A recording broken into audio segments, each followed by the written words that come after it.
Shabbat Shalom. What's going on in Europe? Following that news? This week's European parliamentary elections produced large gains for the hard-right parties. A quarter of the parliament now is comprised of members who want the EU dissolved. Many of those members are openly anti-Semitic, and some are unabashedly fascist and neo-Nazi. There's a shadow creeping over Europe. Attacks on Jews have multiplied. 4 people were killed last week in a murderous assault on the Jewish Museum in Brussels. In the most recent ADL survey, 29% of Spaniards held anti-Semitic views.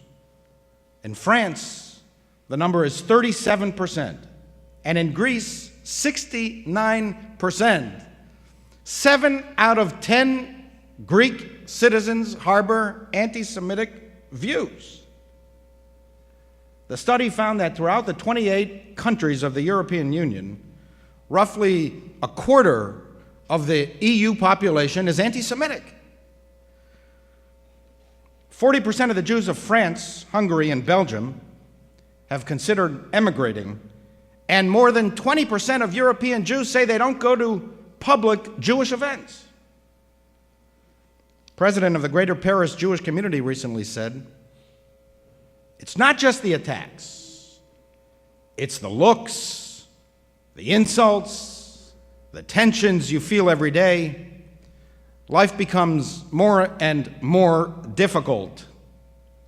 After an Israeli basketball team, Maccabi Tel Aviv, won the European Championship this month against a Spanish team from Madrid, the internet exploded with a poisonous river of anti-Semitic pollution. What's going on? We thought these days were over. The Europeans assured us that these days are over. Of course, we're not reliving the 20th century, or even the 19th or 18th centuries. But we have an obligation to analyze what's going on. We've seen this act before. Europe is a miraculous, murderous mystery. In many ways, Europe is a miracle. I love Europe. I studied there for 3 years. I visit all the time. I follow events as best I can. I read European newspapers. I admire Europe so much that I married a European. When you consider the history of the continent and you look at Europe today, on one level, it is a testament to human progress. It restores our faith in humanity.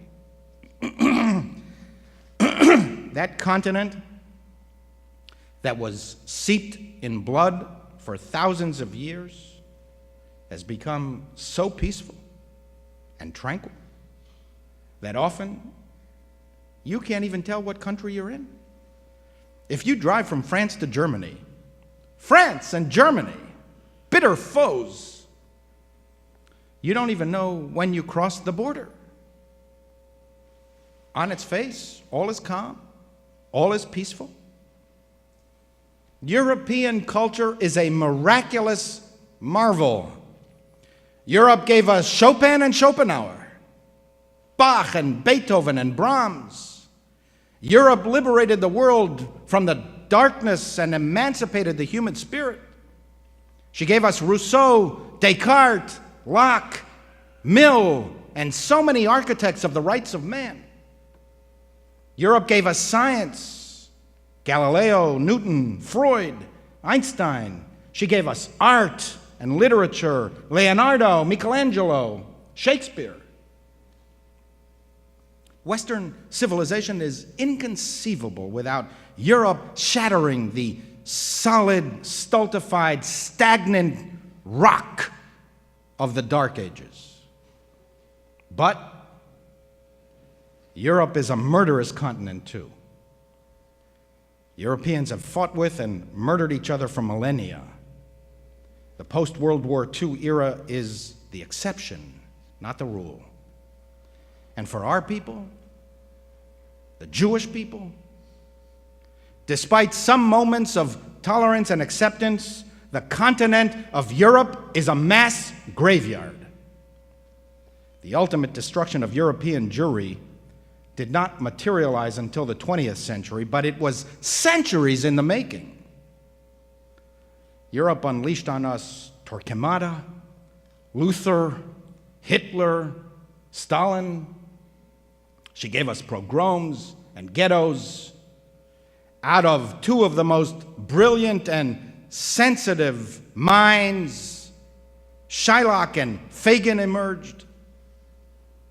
We're planning a synagogue mission to Poland, Hungary, the Czech Republic, and Germany next summer. When you visit these places, the depressing realization hits you like a ton of bricks. Hitler won. Essentially, the continent has been cleansed of Jews. The remnants of European Jewry are weak and scattered, and it is unlikely that they will be able to sustain themselves in the 21st century. Today, there are only two main centers of Judaism left: Israel and America. These constitute the future of our people. If they falter, it will be the end. And the hard truth is that there is still pervasive anti-Semitism in Europe, even in places where there are few Jews left. How does that happen? Anti-Semitism with no Jews. Europeans who have never met a Jew in their lives still voice anti-Semitic views. In the words of many 20th century Jewish leaders, some Europeans appear to suck anti-Semitism through their mother's milk. I don't like to speak about anti-Semitism. There are better, more enlightening topics to talk about. Furthermore, I'm wary and leery of accusing people of anti-Semitism. We're often way too sensitive and way too quick to pounce on legitimate criticism as anti-Semitic. But something is happening in Europe. How do you explain that a quarter of EU citizens harbor anti-Semitic views? And it's not only the hard right, it's the hard left as well. How do you explain not legitimate criticism of Israel, but the crazy, wild-eyed, conspiracy-laden, delegitimizing, venomous attacks on Israel that are so popular in Europe? How do you explain such poisonous passion about Israel, while no passing thought is given to Syria, China, Russia, Iran, Turkey, Saudi Arabia, Egypt, Venezuela, Sudan, Congo? How do you explain lingering Christian anti-Semitism in a continent that is increasingly irreligious? Especially since Israel is the only place in the Middle East where Christians live safely. Learned analysts will tell you that it is connected to the economy or to the politics of the EU or Israel's perceived misdeeds or this or that or this or that or this or that. But at some point, you cannot avoid the terrible feeling welling up inside that this beast is irrational, inexplicable, and impossible to eradicate. It is not something that people have reasoned themselves into, and hence it cannot be reasoned out of them. That's what the European Zionists thought. They despaired of Europe. They were led by Theodor Herzl, an assimilated Jew, who had previously thought that the solution to the Jewish problem was education, elucidation, and Enlightenment. But when he observed firsthand the Dreyfus trial, pure, raw, unadulterated French hatred, in the very capital of liberty, fraternity, and egalitarianism, he abandoned his faith that reason could solve the Jewish problem. With all of its optimistic aspirations of recreation and revitalization, at its core, Zionism was born in pessimism. Herzl gave up on Jewish integration in Europe. He intuited that there was something inherent in the very fabric of European culture that would one day devour the Jews. We tried everything, said Herzl.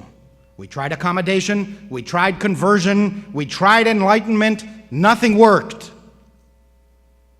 The only solution, he wrote, is to get out of the way. Otherwise, if the Jews do not get out of the way, the European solution to the Jewish problem would be the final solution. I'm convinced that this innate, uneradicable anti-Semitism that still exists in pockets of Europe explains some of the Europeans' animosity towards Israel. And this animosity towards Israel, in turn, feeds and perpetuates anti-Semitism. It's not that Israel should be immune to criticism, but because of its history and because of its aspirations to leave that history behind, Europe must be particularly vigilant. Alas, some parts of Europe are obsessed with Israel. Since pre-World War II style anti-Semitism is no longer acceptable, Israel has become, for many Europeans, a substitute for the Jews of the world, a more respectable form of Jew hatred. You can't accuse the Jews anymore of conspiracies because that's not politically correct. But you can accuse Israel of conspiracies. There's nothing wrong with that. You can't accuse Jews anymore of a desire to dominate the world. It's not politically correct. But you can accuse Israel of dreams of domination. There's nothing wrong with that. Consider the views that currently have currency in Europe. They boycott Israel, delegitimate her, incite against her. They call Gaza the new Warsaw Ghetto. They accuse Israel of perpetrating a Holocaust on the Palestinians. The very things that Europe actually did to the Jews are now cleansed and inverted, turned over, upside down, in vile accusations against Israel. As one perceptive European, George Orwell, wrote, political language is designed to make lies sound truthful and to give an appearance of solidity to pure wind.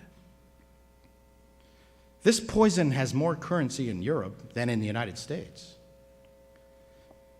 because it's not falling on completely deaf ears. There are long suppressed anti-Jewish views that lay dormant in Europe, just waiting to be awakened and aroused. Europe is like a recovering addict, long hooked on anti-Semitism. If you spike her drink surreptitiously, she'll become addicted again.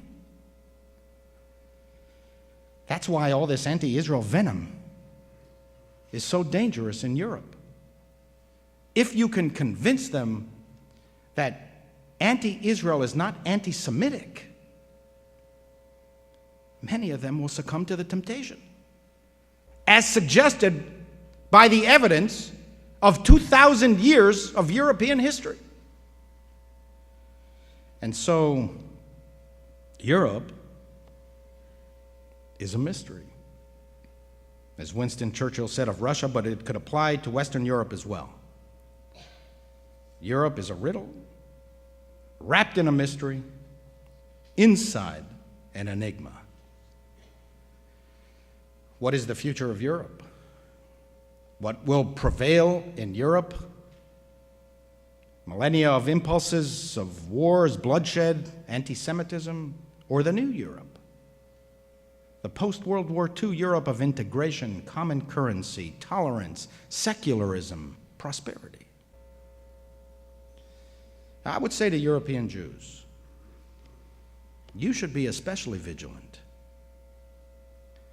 While we should not get carried away, the days of the Nazis are not returning. Still, if Europe goes backwards, the Jews will be the first to suffer. It's always been that way.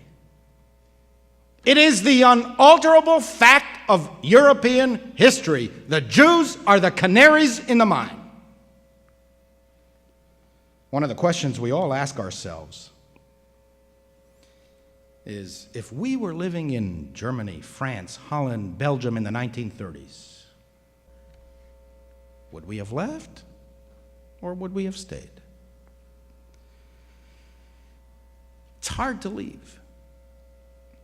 It's hard to sell your assets, hard to pick up in a new environment, learn a new language, adjust to a new culture.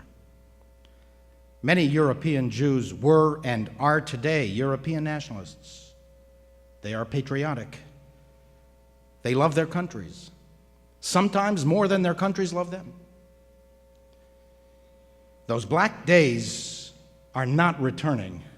Still, I would advise European Jews, in particular Ukrainian Jews, Russian Jews, Greek Jews, life might be better somewhere else. If you have the option of moving to Israel